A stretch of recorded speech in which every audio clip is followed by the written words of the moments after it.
And if anybody wants to protest what we do or violate what we want, we just turn off their chip. That's right, microchipped. In 2005, Congress, under the pretense of immigration control and the so-called War on Terrorism, passed the Real ID Act, under which it is projected by May 2008, you will be required to carry around a federal identification card, which includes on it a scannable barcode with your personal information. However, this barcode is only an intermediary step before the card is equipped with a VeriChip RFID tracking module, which will use radio frequencies to track your every move on the planet. If this sounds foreign to you, please note that the RFID tracking chip is already in all new American passports. And the final step is the implanted chip, which many people have already been manipulated into accepting under different pretenses. We have a Florida family who are really pioneers in a brave new world. They have volunteered to be the first ever to have microchip identification devices implanted into their body. After 9/11, I was really concerned with the security of my family. I wouldn't mind having something planted permanently in my arm that would identify me. In the end, everybody will be locked into a monitored control grid where every single action you perform is documented. And if you get out of line, they can just turn off your chip, for at that point in time, every single aspect of society will revolve around interactions with the chips. This is the picture that is painted for the future if you open your eyes to see it. A centralized one-world economy where everyone's moves and everyone's transactions are tracked and monitored, all rights removed. The most incredible aspect of all, these totalitarian elements will not be forced upon the people. The people will demand them. For the social manipulation of society through the generation of fear and division has completely detached humans from their sense of power and reality. A process which has been going on for centuries, if not millennia. Religion, patriotism, race, wealth, class, and every other form of arbitrary, separatist identification and thus conceit has served to create a controlled population, utterly malleable in the hands of the few.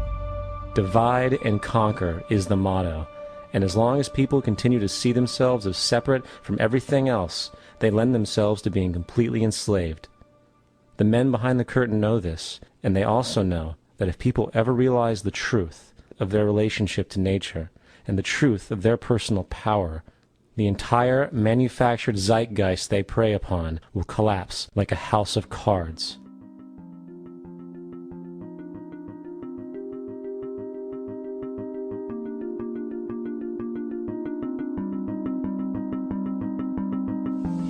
The whole system that we live in drills into us that we're powerless, that we're weak, that our society is evil, that it's crime-ridden, etc., and so forth.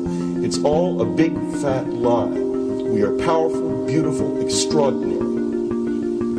There is no reason why we cannot understand who we truly are, where we are going. There is no reason why the average individual cannot be fully empowered. We are incredibly powerful beings.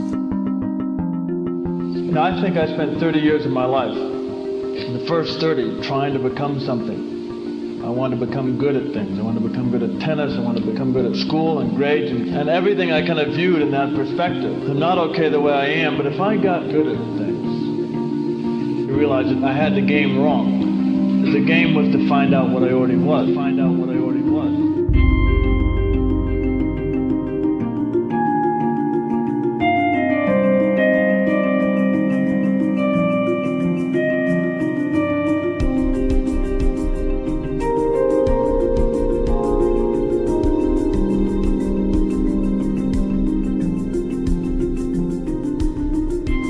Now, in our culture, we've been trained for individual differences to stand out. So you look at each person, immediately it is brighter, dumber, older, younger, richer, poorer, and we make all these dimensional distinctions, put them in categories and treat them that way. And we get so that we only see others as separate from ourselves in the ways in which they're separate. And one of the dramatic characteristics of experience is being with another person and suddenly seeing the ways in which they are like you, not different from you, and experiencing the fact that which is essence in you and which is essence in me is indeed one. the understanding that there is no other. It is all one. And I wasn't born Richard Alpert, I was just born as a human being. And then I learned this whole business of who I am and whether I'm good or bad or achieving or not. All that's learned along the way.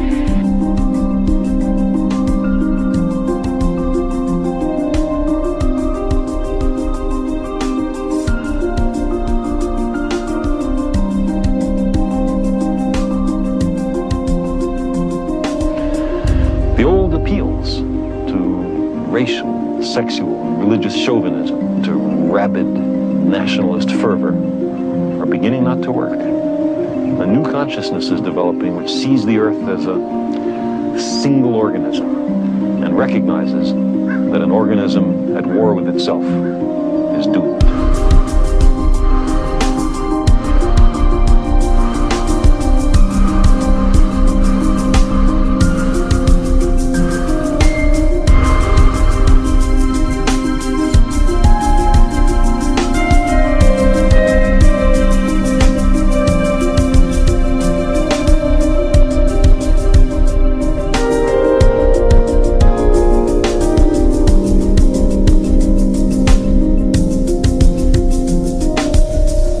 Bill Hicks used to finish his shows with this. Life's like a ride in an amusement park. And when you go on it, you think it's real, because that's how powerful our minds are. And the ride goes up and down and round and round. It has thrills and chills, and it's very brightly colored. And it's very loud, and it's fun for a while. Some have been on the ride for a long time, and they begin to question, is this real, or is this just a ride? And other people have remembered, and they come back to us and they say, hey, don't worry. Don't be afraid ever, because this is just a ride. And we kill those people.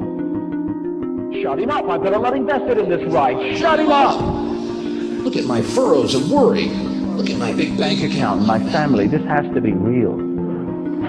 It's just a ride. But we'll kill those good guys and try and tell us that. You ever notice that? And let the demons run amok? But it doesn't matter, because it's just a ride, and we can change it anytime we want.